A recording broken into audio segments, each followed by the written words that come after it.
Olá, tudo bem? Nesse vídeo nós vamos abordar sobre a Era Vargas. Em virtude do tamanho do conteúdo, nós vamos dividi-lo em 3 vídeos. No primeiro nós vamos tratar sobre os antecedentes que vão levar ao período Vargas e sobre o governo provisório de 1930 a 1934. No segundo vídeo nós vamos abordar o governo constitucional de 1934 a 1937. E no terceiro vídeo, o Estado Novo, de 1937 a 1945. Este é o vídeo 1 e nós vamos abordar os antecedentes e o governo provisório. A década de 1920. Grande parte da sociedade brasileira vivia na zona rural, e o poder era exercido na sociedade pelas oligarquias locais. No Nordeste, os grandes produtores de cana-de-açúcar e cacau, no Sudeste, a oligarquia cafeeira e no Sul, a oligarquia pecuarista. O poder exercido pelos líderes religiosos. Pelo interior do Brasil, nós vamos ter o surgimento de grandes líderes religiosos, que vão exercer grande influência sobre a população. Às vezes, eles eram intermediários entre os pobres e os grandes latifundiários e tinham grande respeito por parte da população com as quais eles conviviam, orientavam, discipulavam religiosamente. Os sertanejos. No geral, eram camponeses, vaqueiros, seringueiros, mineiros, e formavam a maior parte da mão de obra nas regiões interioranas do Brasil. Trabalhavam muitas horas por dia por baixíssimos salários. O cangaço.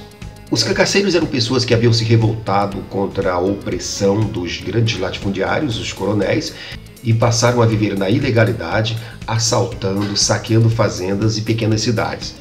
Eram muito apegados ao seu código de honra e, em alguns casos, ajudavam os pobres. As transformações sociais.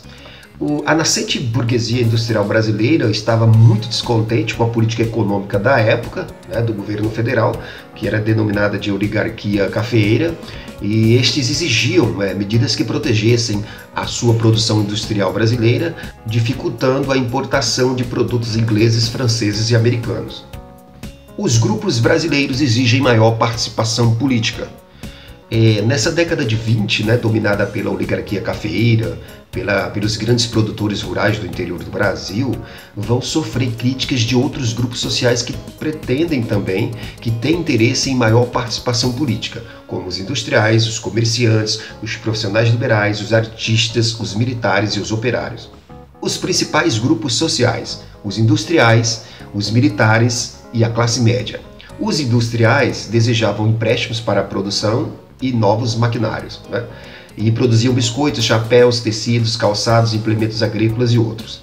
Os militares, insatisfeitos, reivindicavam maior participação política, e muitos apoiavam a modernização da industrialização e eram contrários à agroexportação da Primeira República.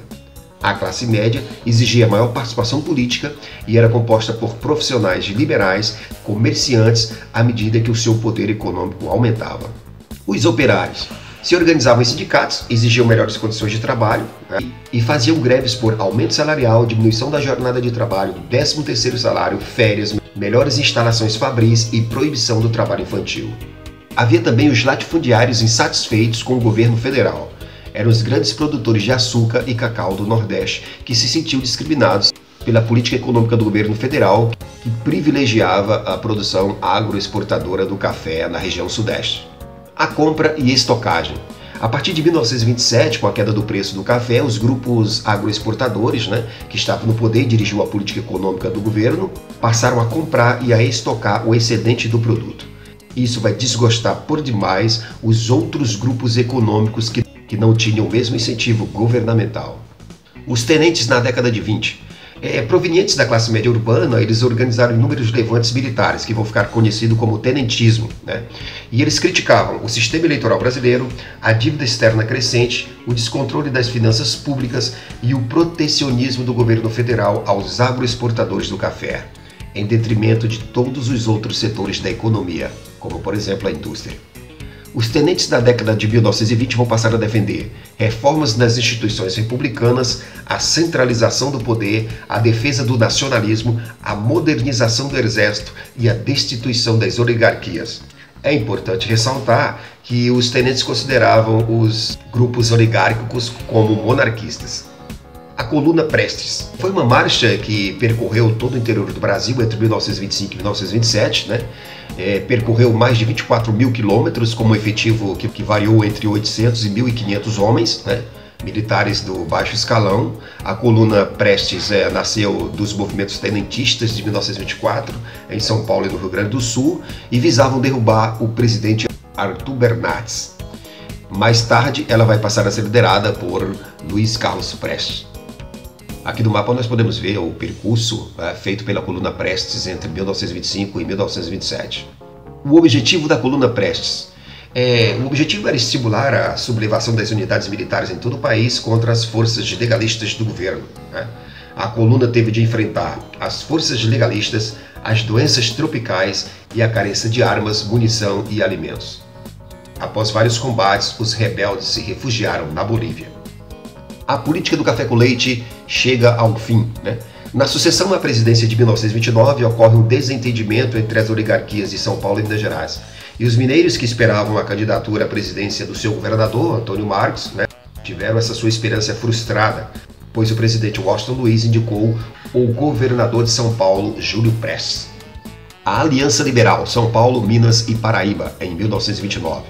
Diante disso, as oligarquias de São Paulo, Minas Gerais e Paraíba se uniram e formaram a Aliança Liberal. Essa aliança lança a candidatura do candidato da oposição, Getúlio Vargas, para presidente e João Pessoa para vice. Recebeu, portanto, o apoio dos tenentes e dos setores populares da sociedade brasileira. A vitória de Júlio Prestes. Em São Paulo, a Aliança Liberal se fortaleceu com o apoio do Partido Democrático, criado em 1926. No entanto, como o governo federal tinha o controle da máquina eleitoral, venceu Júlio Prestes.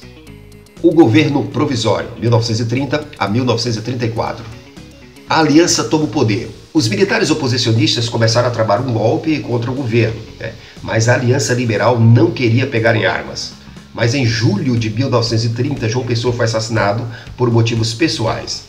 E a Aliança Liberal aproveitou-se do fato, causou grande comoção popular e utilizou o fato para aplicar o golpe.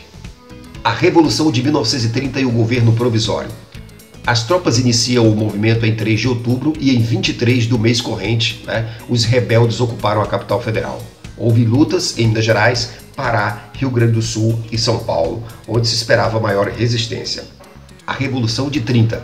Washington Luiz foi deposto e em 3 de outubro Getúlio Vargas assume o governo provisório. A crise de 1929 e o governo Vargas. Como o Brasil dependia da exportação do café, sentiu o peso da crise, né? E o Brasil passou a apoiar a indústria nacional com o financiamento de medidas protecionistas. Mas isso não foi o suficiente. E mesmo com a crise, a elite cafeeira ainda era muito forte e Vargas teve de socorrer os cafeicultores. A Era Vargas. Vai ocorrer aqui no âmbito político a centralização do poder, com a suspensão da Constituição, fechamento do Congresso Nacional, fechamento das assembleias e câmaras municipais. Passando a controlar, portanto, os poderes legislativos e executivos, Vargas centraliza o poder em suas mãos. Um exemplo disso é que, com exceção de Minas Gerais, todos os outros estados tiveram seus governadores substituídos por interventores federais militares. A campanha constitucional. As relações com o governo provisório e os políticos de São Paulo ficaram tensas, pois os paulistas não aceitavam os interventores. As forças destituídas do poder em São Paulo passaram a articular, formando a Frente Única Paulista. E a união se dá em torno da campanha constitucionalista, que reivindicava a volta urgente à legalidade com uma nova Constituição. A Revolução Constitucionalista de 1932. Em 9 de julho de 1932, teve início um movimento revoltoso, exigindo a volta do regime constitucional, que ficou conhecido como Revolução Constitucionalista. A indústria paulista passou a produzir armas e munições em larga escala, mas apesar de mais bem equipadas, as forças paulistas não resistiram às forças federais reunidas por Getúlio Vargas em todo o Brasil. E após 3 meses de luta, os paulistas foram derrotados, porém atingiram seu objetivo, a convocação de novas eleições para uma Assembleia Constituinte. Esse vídeo trata sobre a primeira parte da Era Vargas, onde nós abordamos os antecedentes e o governo provisório. É importante que vocês assistam o vídeo 2, o período constitucional, e o vídeo 3, o Estado Novo.